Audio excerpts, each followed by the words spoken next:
গাদা পেটি দিয়ে আর আলু টমেটো আর ধনেপাতা দিয়ে মাছের ঝোল হবে। হলুদ, তেল ঢেলে দিই।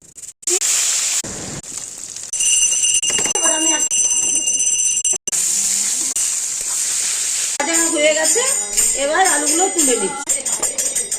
লঙ্কা দিয়ে দিলাম আর পাঁচফোড়ন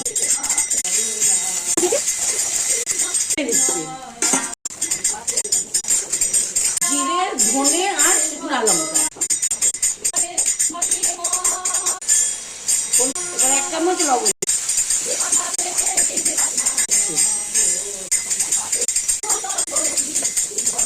আমি গরম জলটা দিয়ে দিচ্ছি।